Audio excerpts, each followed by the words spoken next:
Hello everyone, I am Jasmine Valdez. In this presentation po is I'm going to show you how to download and discuss the step-by-step process of installing Tony 4.1.7. So first, we're going po sa ating Microsoft Edge and search po natin Tony and then enter.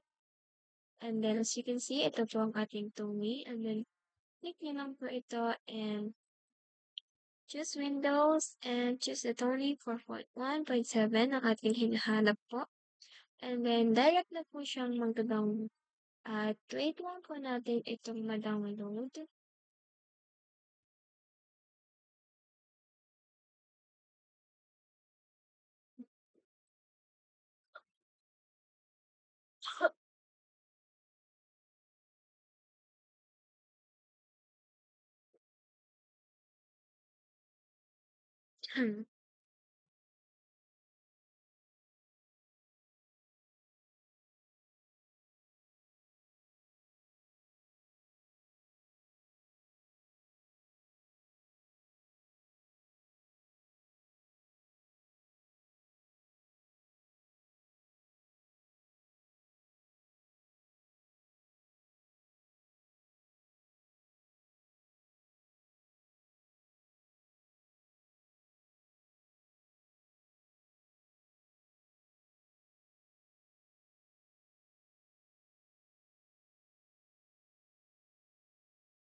After po natin itong ma-download is open lang po natin.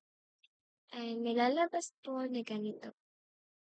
And then, click install for me only.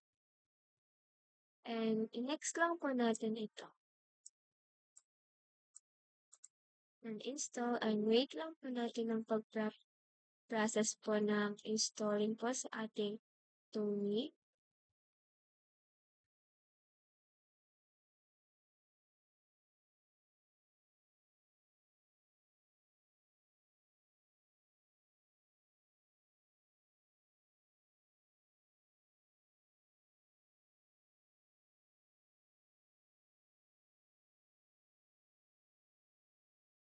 Ayan. So, click finish. And tayo ay pupunta ko sa ating Tony Apps. And then, here we go. Kung tayo po ay gagawa ng ating output.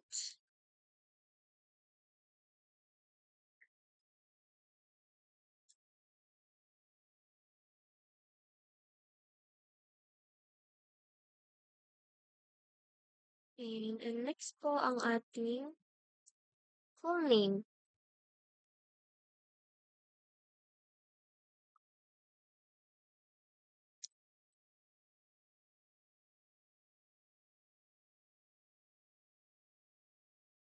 Ayan. So, atin pong iran. Ayan, andito na po ang ating output. And then, isave po natin ito.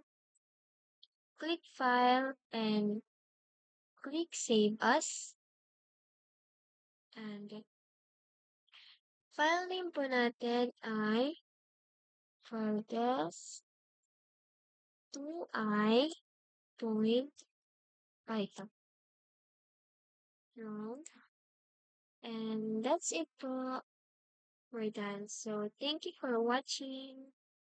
Hope you learn po sa ating step by step po na pag-download sa Python.